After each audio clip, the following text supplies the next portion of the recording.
All right, let's finally get down to answering the question, when will it be done with throughput? Basically, how do we predict the future? So throughput, super easy to understand, super easy to explain. Just the number of items that made it to done in a period of time. But how do you actually predict the future with that data? That question that we're all being asked all the time, when will I get my stuff, has two versions. When will I get a certain thing, and how much can I have by a certain date? So for those two versions of that question, when will I get the certain thing, you're trying to predict the delivery of a specific item. For the how much can I have by a certain date, what you're doing here is probably something like release planning. What is likely to end up in a release? Now, before I dive into throughput, I want to talk about cycle time just a little bit. So throughput, what you're going to be doing is you're going to be forecasting multiple item delivery, and then you've got this other thing called cycle time. Cycle time tracks how long it takes to deliver one item. And this can be really helpful for measuring and optimizing delivery on your team. But that's out of scope for right now. I just want to say that cycle time exists. We'll talk more about cycle time later on in this course. So if you want to start answering that question, when's it going to be done, it helps to have a track record of what your team has delivered. So historical throughput. How much has your team done? And I'd probably recommend, in the beginning at least, start looking at items per week. It's just a simple metric. And it might look something like this. So week 1, 2, 3, 4, 5, 6, and your throughput might be 5, 7, 3, 5, 22, 6. So in this case, throughput is basically throughput per week. So your total for 6 weeks worth of work came out to 48 items. 5 plus 7 plus 3 plus 5 plus 22 plus 6. And your average weekly throughput, 48 divided by 6, is 8 items. Median weekly throughput, which is the value that's kind of in the middle of the range, that ends up being 5.5.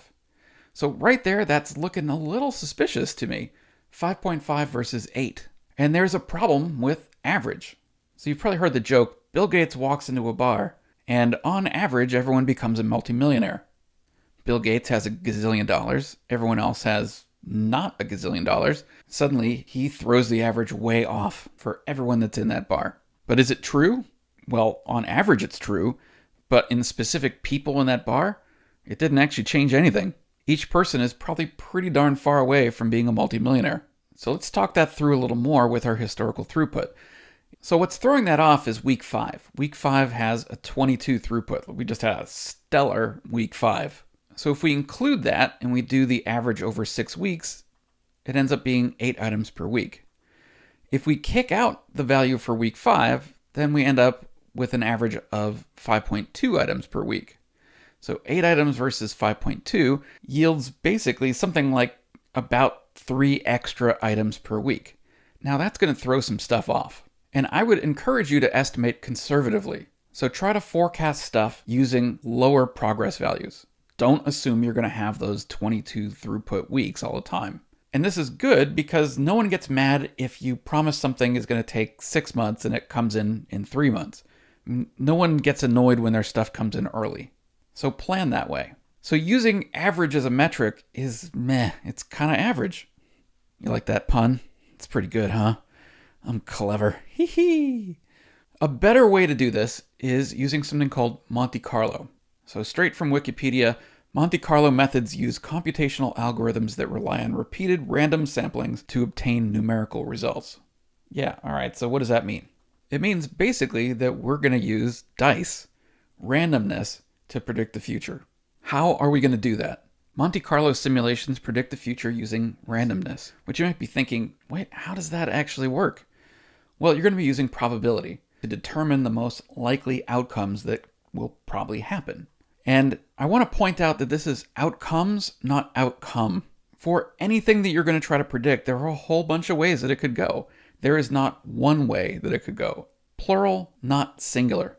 And with Monte Carlo, we're going to do a whole bunch of simulations in order to get a whole bunch of simulated outcomes of how this potentially could happen. And this yields big answers from a whole lot of little answers. Each simulation, each dice roll, is pretty easy. There's not a lot to it, but it also doesn't tell us very much.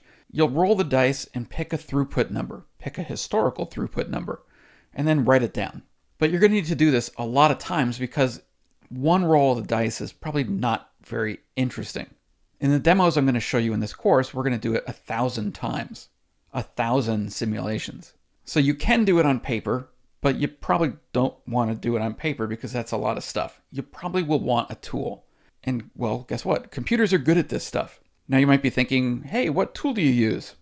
I wrote one. It's free. I'm going to give you the link later on.